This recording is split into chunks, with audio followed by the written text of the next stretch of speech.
Class 11th world history student. आज हमारा important topic जो है डिस्कशन के लिए उसका नाम है कैथीड्रल टाउन्स यानी कि कैथीड्रल नगर, और हमारे चैप्टर का नाम है तीन वर्ग यानी कि थ्री ऑर्डर्स। ये शुरू करते हैं इस टॉपिक को। बच्चों, इससे पहले आप एनसीईआरटी के पिछले टॉपिक में चौथे वर्ग या फिर फोर्थ ऑर्डर के बारे में पढ़ चुके थे।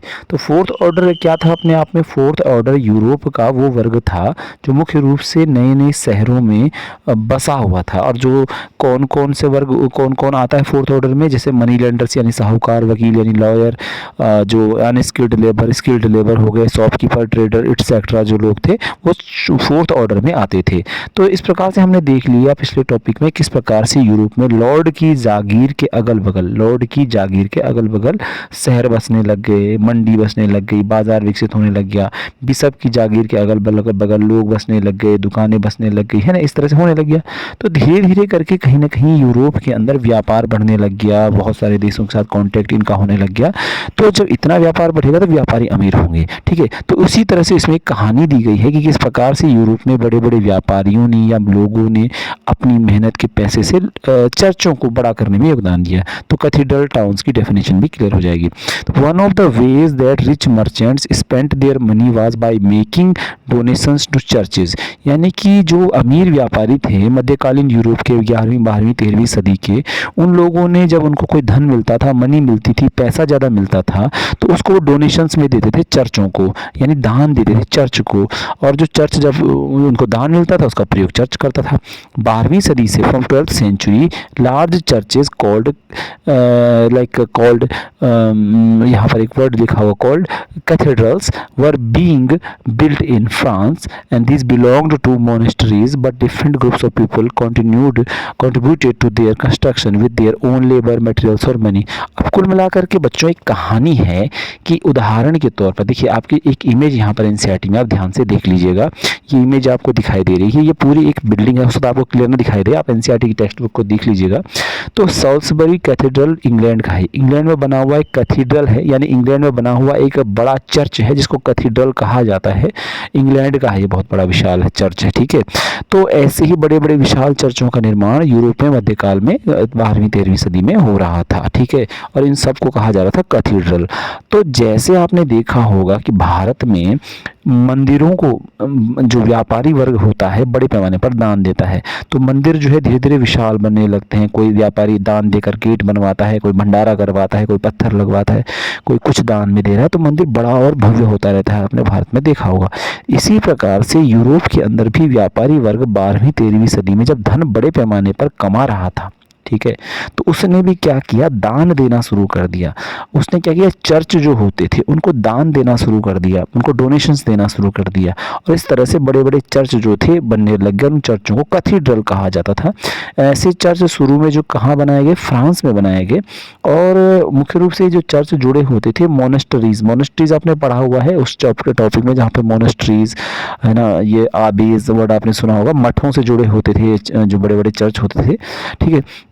Different groups of people contributed to their construction with their own labor, their own material और मनी। और जो बहुत सारे अलग अलग विभिन्न वर्गों के लोग होते थे वो किसी चर्च को बनाने में अपना योगदान किस प्रकार से दे सकते थे। वो अपना लेबर यानी अपनी मजदूरी, अपना श्रम दे सकते थे, कोई मटेरियल यानी कोई वस्तु दे सकते थे, या पैसा या धन दे सकते थे। जैसे सोसाइटी में ना बहुत सारे लोग रहते हैं, जैसे आप समझिए भारत में, तो कभी क्या है, कोई गरीब आदमी होता है, सामान्य आदमी होता है, बोलता है कि चलो मंदिर के लिए मैं मजदूरी कर लूँगा।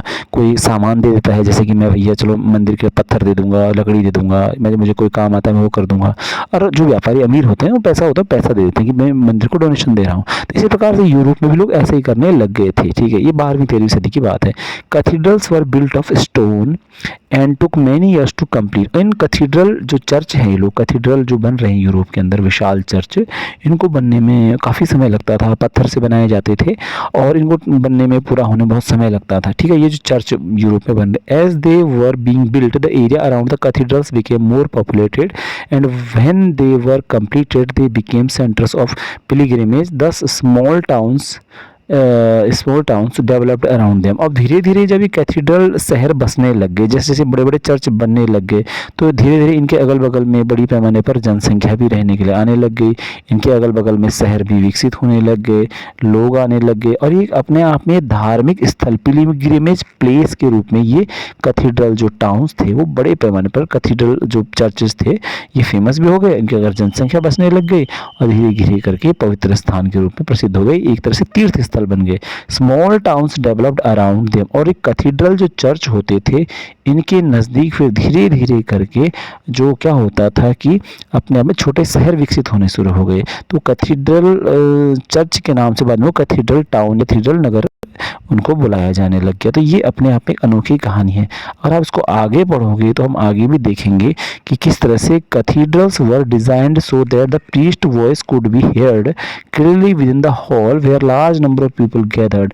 आप ध्यान दीजिएगा कि मंदिर में एक सभा हॉल होता है और वहाँ पर पुजारी जी माइक पे या बिना माइक के चिल्लाते हैं और बोलते हैं, मतलब जोर से चिल्लाना पड़ता है उनको, बोलते हैं, सबको सुनाई देते हैं मंत्र।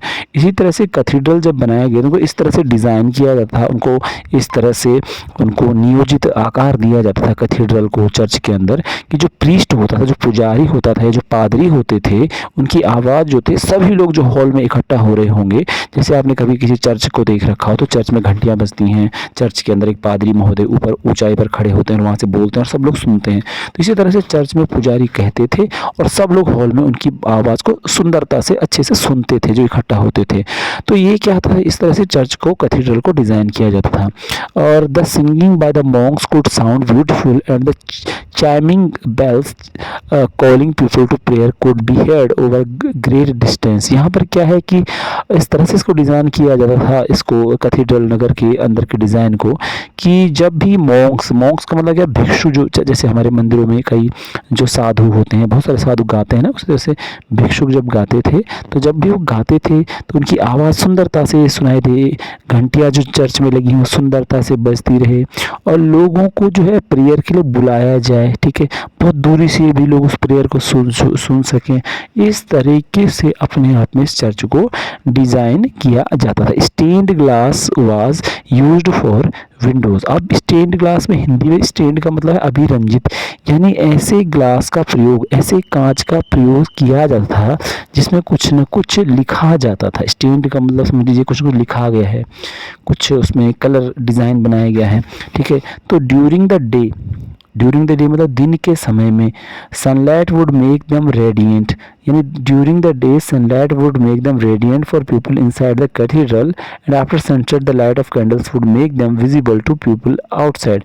दिन के समय में क्या होता था कि जो सूरज की रोशनी होती थी उस समय कि उस कांच के द्वारा रोशनी अंदर आ जाती थी लेकिन लोग कुछ देख नहीं पाते थे। लेकिन रात के समय में जब मोमबत्तियां चर्च के अंदर जलती थी कैथीड्रल के अंदर, तो अंदर से जो रोशनी पड़ती थी कैथीड्रल के उस कांच की खिड़कियों पर जो चित्र बने होते थे, स्टेन्ड ग्लास का मतलब अभिरंजित, उकेरा गया है, उन पर पेंटिंग बनाई गई है स्टेन्ड का मतलब, तो उसमें जो चित्र बनाए गए होते थे, नरेट किया गया था उनमें कहानियों को बाइबल की, वो दुनिया को दिखाए देते थे। पिक्चर्स ऑफ बाइबल जो होती थी, कहानियाँ होती थी, उसमें दिखाई गई हुई। कुल मिलाकर के निचोड़ ये है कि कैथीड्रल नगर क्या होते हैं और कैथीड्रल भी क्या होता है। तो दोबारा से बता रहा हूँ कि कैथीड्रल बड़े विशाल चर्चों को कहा जाता है जो चर्च विकसित हुए थे मध्यकालीन यूरोप में, जिसमें कि शामिल है लोगों के द्वारा दिया गया दान। वो दान का मतलब वो श्रम भी दे सकते हैं, पैसा भी दे सकते हैं, वस्तु भी दे सकते हैं।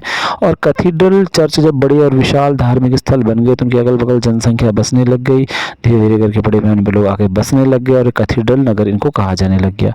कैथीड्रल नगर जो होते थे अपने आप इस तरह से बनाए जाते थे कि लोग वहाँ दूर से मंदिर चर्च की घंटियों को सुन सकें, चर्च के अंदर इकट्ठा हो सकें, दूर दूर से पुजारी के उपदेशों को सुन सकें।